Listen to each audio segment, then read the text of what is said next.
वाला है। आज का टॉपिक रहेगा भारत की प्राकृतिक वनस्पति से टॉप 20 क्वेश्चंस करेंगे इस क्लास में, क्योंकि आप सभी को पता है सोशल साइंस 20 नंबर्स या 20 क्वेश्चंस पूछे जाएंगे, 20 नंबर आपके पक्के करने हैं। तो हर एक टॉपिक वाइज हमारी क्लासेस चल रही, एमसीक्यू चल रहा है, जिसमें हम हर एक ऑप्शन को लेकर बात करते हैं, डिटेल्स की बात करते हैं, ताकि सिलेक्शन 101% आप सभी का पक्का हो सके। तो सोशल साइंस में 20 नंबर पक्के करना है, तो सारी क्लासेज इंपॉर्टेंट है, जिनका आई बटन पे प्लेलिस्ट दे दिया गया। तो चलिए, सारी क्लासेज फ्री ऑफ कॉस्ट है। ज्वाइन बटन अगर आप ज्वाइन करना चाहते हैं तो हमारा ज्वाइन बटन भी आप लोग ज्वाइन कर सकते हैं, अपने टीटी फैमिली का हिस्सा बन सकते हैं। आइए शुरुआत करते हैं। पहला प्रश्न क्या पूछा जा रहा है, सभी लोगों को ध्यानपूर्वक समझना, प्रत्येक ब्रदर सिस्टर को कमेंट करना और फीडबैक करना। देश की सर्वाधिक क्षेत्रफल पर किस प्रकार के वन पाए जाते हैं? पर्वतीय वन, उष्णार्ध सदाबहार वन, आर्द्र मानसूनी वन या उष्णार्ध पतझड़ वनों की बात करेंगे। तो भारत में सबसे अधिक क्षेत्रफल पर किस प्रकार के वन पाए जाते हैं? अगर आपको पता है तो आप लोग भी कमेंट कर सकते हैं। जयसवाल सर, आप सभी का अभिनंदन और स्वागत करते हैं। आप सभी लोग कमेंट कर सकते हैं। जी हाँ, सभी लोग कमेंट करना है, सभी को फीडबैक भी करना है, क्योंकि हर एक क्वेश्चन साथियों यहाँ पे इंपॉर्टेंट है। तो भारत में सबसे अधिक क्षेत्रफल सभी लोग जानते हैं उष्णकटिबंधीय की हम बात करते हैं, उष्णकटिबंधीय पर्णपाती वन, पर्णपाती यानी पतझड़। कौन सा हो जाएगा? Fourth option he the right answer हो जाएगा।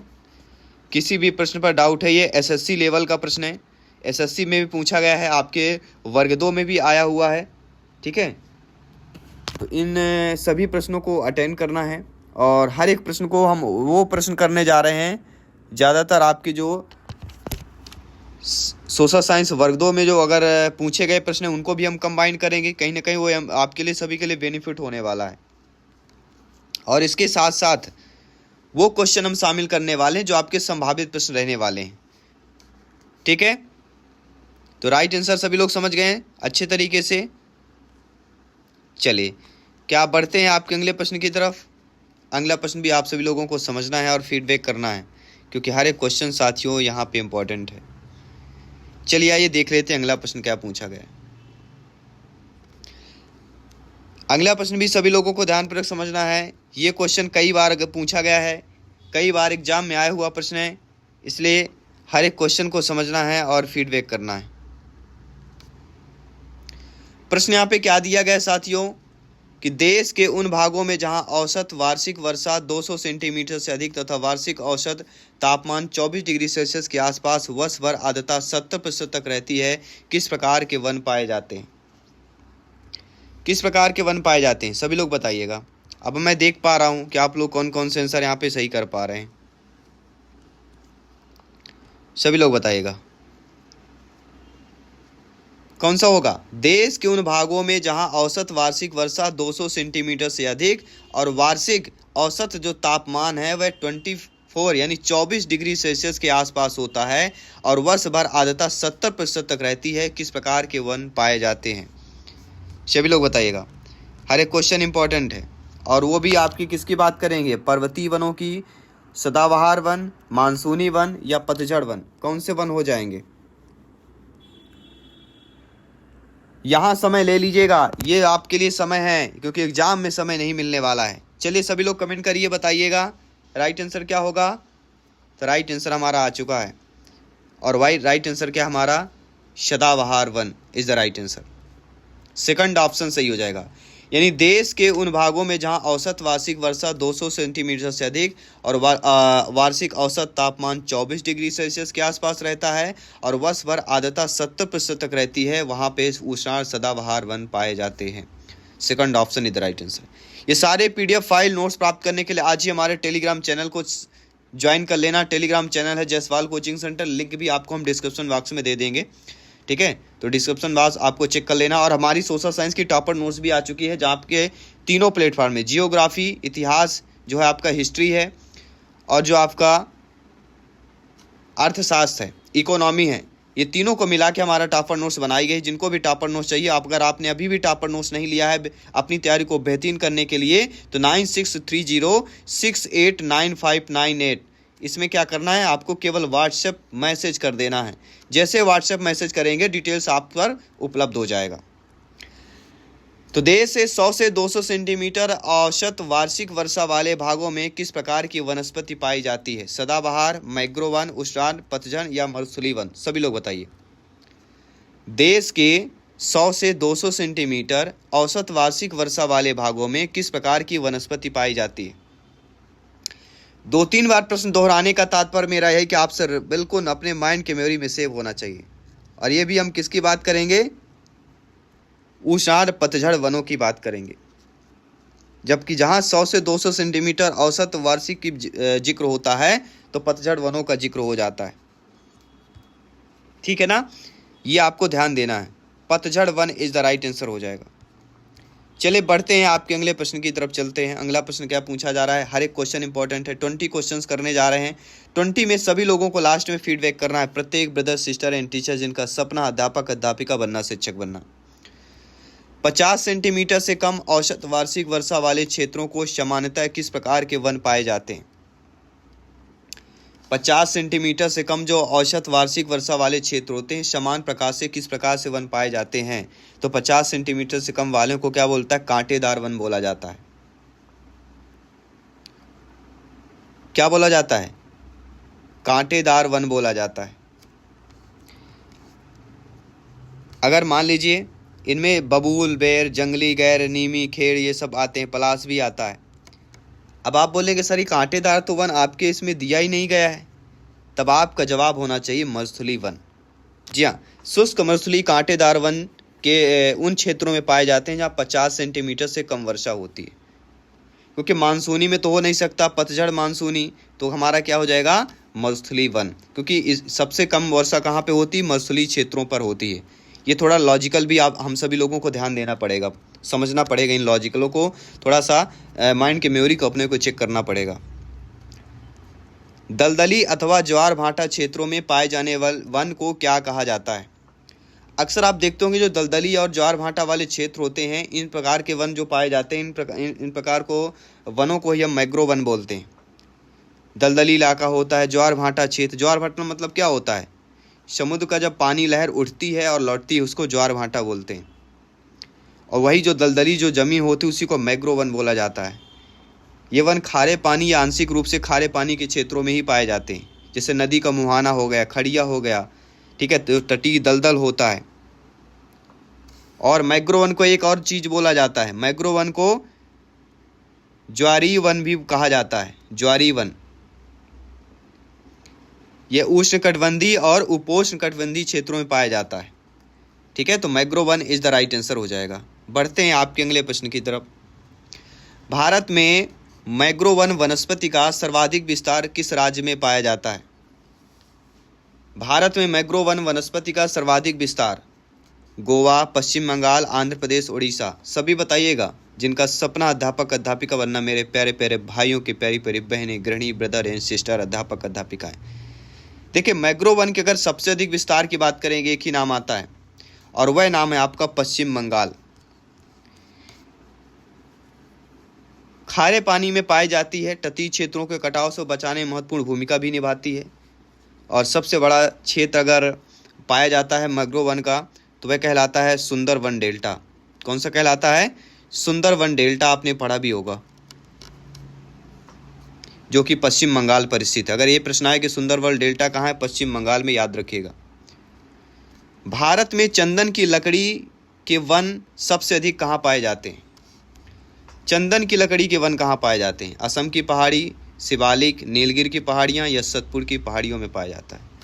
तो भारत में चंदन की लकड़ी के वन सबसे अधिक कहाँ पे? कर्नाटक राज्य में पाया जाता है। और चंदन की खेती का बड़ा पैमाना आपके कर्नाटक राज्य में मिलेगा। तो ये बताइए कर्नाटक में कौन सी पहाड़ियाँ?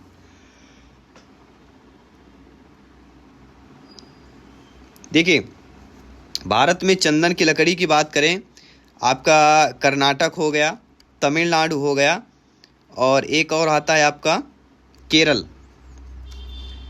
और कर्नाटक में चंदन के मैसूर जो क्षेत्र है, मैसूर की आपने नाम भी सुना होगा, इसे चंदन का शहर के नाम से भी जाना जाता है। लाल चंदन आपने सुना भी होगा, आंध्र प्रदेश का है, मशहूर है लाल चंदन। चित्तूर, कडप्पा, नेल्लोर इन जिलों पर पाया जाता है। तो सभी लोग बताइएगा राइट आंसर क्या हो जाएगा यहाँ पे, क्योंकि यहाँ पे राज्य नहीं दिया गया है, यहाँ पे क्या है पहाड़ियों का नाम दे दिया गया है। क्योंकि अक्सर जो मैंने देखा अभी तक एग्जाम में क्या पूछा जाता था, राज्यों के नाम, लेकिन हमने थोड़ा सा यहाँ पे डिफरेंट लाया, क्योंकि राज्य तो सभी लोग जानते हैं अभी तक, लेकिन अब ये आगामी एग्जाम में अगर ये वन पूछ लिया है तब आपका जवाब होना चाहिए नीलगिरी की पहाड़ियाँ। समझ गए ना सभी लोग, नीलगिरी की पहाड़ियाँ, चंदन की अगर बात आती है। आइए बढ़ते हैं अगले प्रश्न की तरफ। साइलेंट वैली के चर्चित होने का कारण क्या है? साइलेंट वैली क्यों चर्चित है? जनसंख्या विस्फोट के कारण, परमाणु केंद्र की स्थापना के कारण, अधिक जल संचयन के कारण, या जैव विविधता एवं सदाबहार वन संरक्षण के कारण है? तो जो साइलेंट वैली चर्चित होने का जो रीजन है वह कारण है, मुख्य कारण है आपके 1970 का दशक है। एक 1970 का दशक बोलते हैं, 10 साल का एक दशक होता है। उसमें जल विद्युत परियोजना के खिलाफ एक बड़ा आंदोलन हुआ था। ये आंदोलन केरल के पलक्कड़ ज़िले में है, जो साइलेंट वैली या घने वर्षावन को बचाने के लिए चलाया गया था। तो कहीं ना कहीं वर्षा वनों को बचाने के लिए बात किया गया था।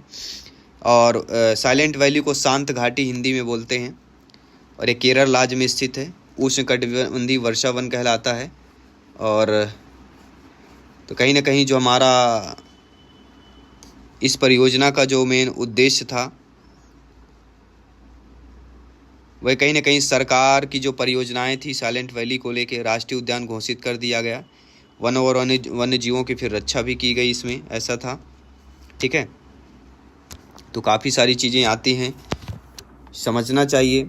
लेकिन काफ़ी चीज़ें सरकार, अभी आपने एक और सुना होगा, अभी एक जंगल को जो है जलाया गया था, यानी कि साफ किया गया था। काफ़ी ट्रोल भी हुआ था, सोशल मीडिया में आपने देखा भी होगा कि मतलब एक जंगल हिरण घूम रहे थे, भाग रहे थे, तो आपने देखा था ना। तो ऐसी चीज़ें होती हैं जो इन्वायरमेंट से खिलवाड़ करते हैं, यानी जो जंगल क्या है, जो जंगली जानवर उनको रहने के लिए होना चाहिए। चलिए फिर हम प्रश्न पर आते हैं। प्रश्न ज़्यादा इंपॉर्टेंट है हमारे लिए, तो जैव विविधता और सदाबहार वन, डी ऑप्शन सही हो जाएगा। इतना तो सभी लोग समझ गए होंगे। आइए बढ़ते हैं अगले प्रश्न की तरफ, कि अभी आपने उसमें होता मेरे ख्याल से तेलंगाना में हुआ था ऐसा, ठीक है ना। अब अगला प्रश्न है, फूलों की घाटी कहाँ पर है? बहुत ही सिंपल और सरल सा प्रश्न पूछा गया है कि फूलों की घाटी स्थित है केरल, जम्मू कश्मीर, उत्तराखंड, हिमाचल प्रदेश। तो आप सभी लोग जानते होंगे फूलों की घाटी उत्तराखंड, बिल्कुल कोई पूछने की ज़रूरत ही नहीं है। और उत्तराखंड पे कहाँ पे है तो ये भी आप जानते होंगे, चमोली ज़िले में। उत्तराखंड के चमोली ज़िला है, ये पश्चिमी हिमालय में स्थित है।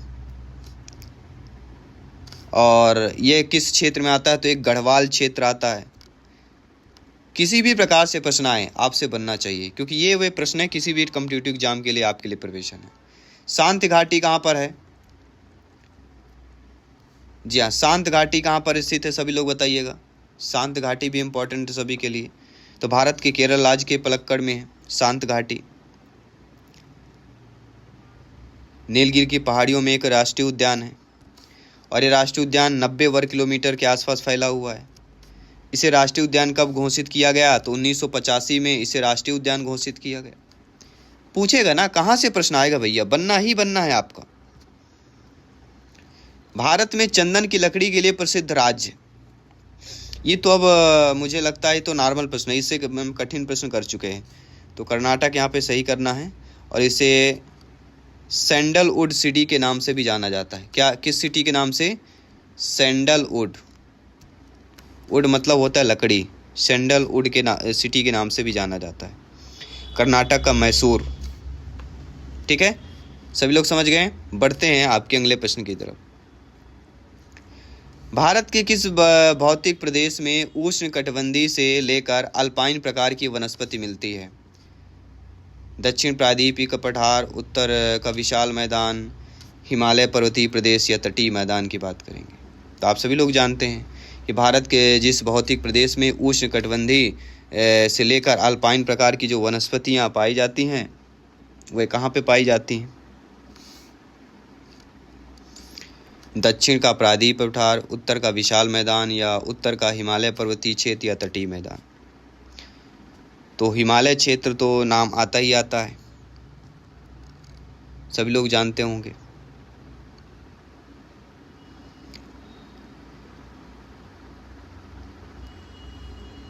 ठीक है, सभी लोग समझ गए अच्छे तरीके से। हर एक क्वेश्चन को समझना है, ठीक है। हर एक क्वेश्चन का सभी लोगों को फीडबैक भी करना है, ऐसा नहीं कि फीडबैक नहीं करना। जितना ज़्यादा फीडबैक करेंगे उतना बेहतर होगा आप सभी के लिए, एग्ज़ाम के दृष्टि से बेहतरीन हो जाता है। तो राइट आंसर सभी को पता चल गया है। हिमालय पर्वतीय क्षेत्रों की बात करेंगे, अर्थात जो थर्ड ऑप्शन दिया गया वह सही हो जाएगा। बढ़ते हैं यहाँ पे अगले प्रश्न की तरफ। भारत में सर्वाधिक महत्वपूर्ण व्यावसायिक वन है? उष्णकटिबंधीय सदाबहार, उष्णकटिबंधीय पतझड़ वन, अर्ध सदाबहार या कोणधारी वन? देखिए, भारत में सबसे अधिक महत्वपूर्ण व्यावसायिक वन अगर पूछा जाता है, क्या पूछा जाए, व्यावसायिक वन, तो पतझड़ वन याद रखिएगा। पर्णपाती या पतझड़ वन? बढ़ते हैं अगले प्रश्न की तरफ। पश्चिमी घाट पर पाई जाने वाली वनस्पति का प्रकार है। जो पश्चिमी घाटों में वनस्पतियां पाई जाती हैं वह वनस्पतियां क्या है? सदाहरित हैं, अल्पाइन है, सवाना है या पर्णपाती? तो कौन सा हो जाएगा? जी हाँ, पश्चिमी घाट पर पाई जाने वाली वनस्पतियों का प्रकार कौन सा होता है? तो सदारहित इज द राइट आंसर होगा। क्या सही यहाँ पे दिया गया है, सदारहित? आप लोग भी कमेंट कर सकते हैं। प्रत्येक ब्रदर एंड सिस्टर जिनका सपना है अध्यापक अध्यापिका बनना, शिक्षक बनना, जायसवाल सर आप सभी का अभिनंदन और स्वागत करते हैं। हर एक क्वेश्चन का आपको कमेंट करना है। तो सदारहित वनस्पतियाँ पाई जाती हैं, तो यहाँ पे आपका first option is the right answer हो जाएगा। बढ़ते हैं आपके अगले प्रश्न की तरफ। टोटल 20 क्वेश्चंस कर रहे हैं इससे। उष्णकटिबंधीय आर्द्र सदाबहार वन पाए जाते हैं? अरावली पर्वतमाला, शिलांग पठार, शिवालिक श्रेणी या प्रायद्वीपीय पठार? तो उष्णकटिबंधीय आर्द्र सदाबहार जो वन पाए जाते हैं वह भूमध्य रेखा के आसपास पाए जाते हैं, ये तो पता ही होगा। जहाँ पे बहुत अधिक वर्षा होती है, पश्चिमी घाट, अंडमान निकोबार द्वीप समूह, पूर्वोत्तर भारत में पाया जाता है।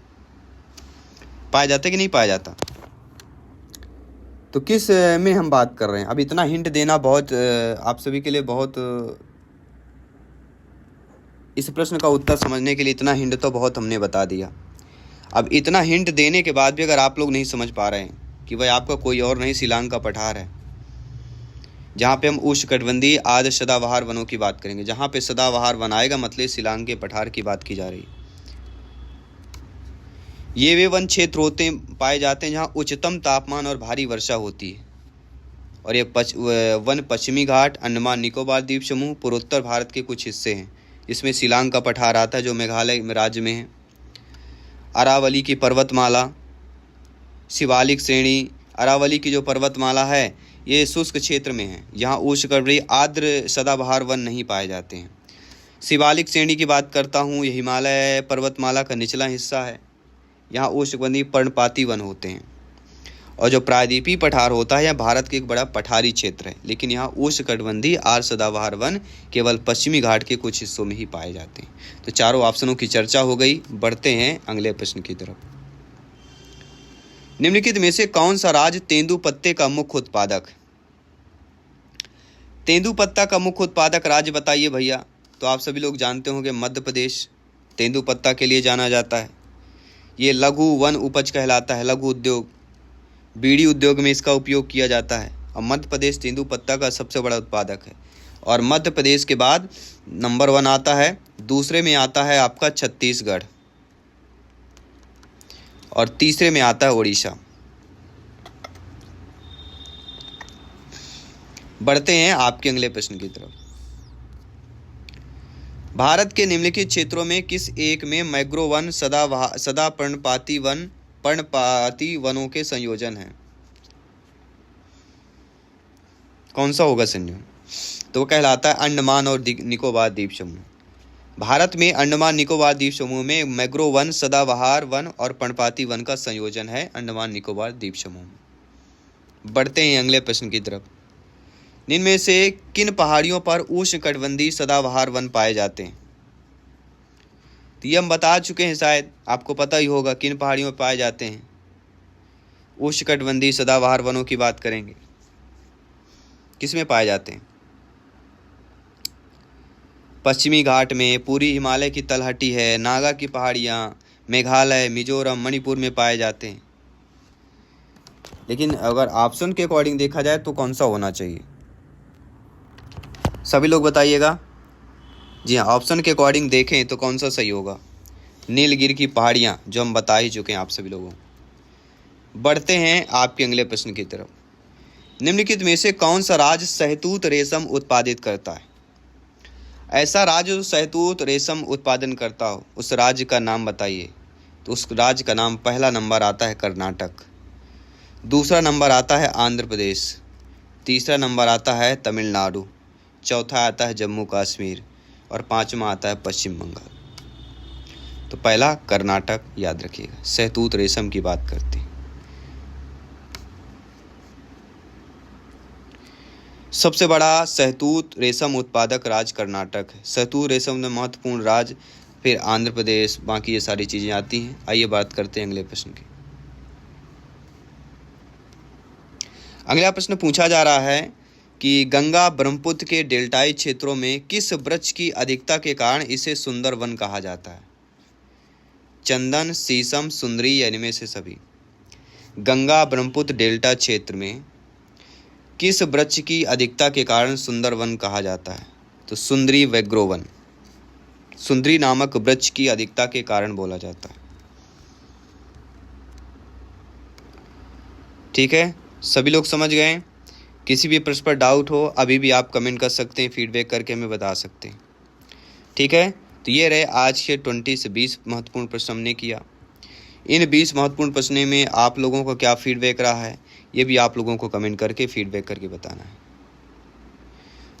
ठीक है, और एक प्रश्न सभी के लिए मॉक क्वेश्चन के रूप में देखेंगे, बताएंगे कि ये बताइए सभी लोग, एक मॉक क्वेश्चन लिख लीजिएगा सभी लोग लिखिए मॉक क्वेश्चन कि निम्नलिखित में से जो है किसमें प्रशांत महासागर की पार सड़क कहा जाता है?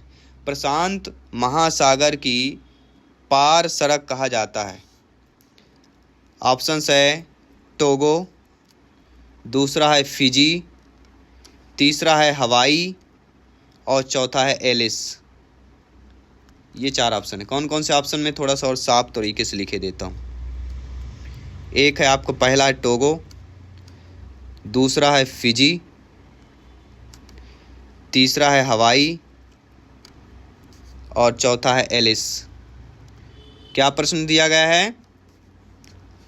किसको प्रशांत महासागर की पार सड़क कहा जाता है?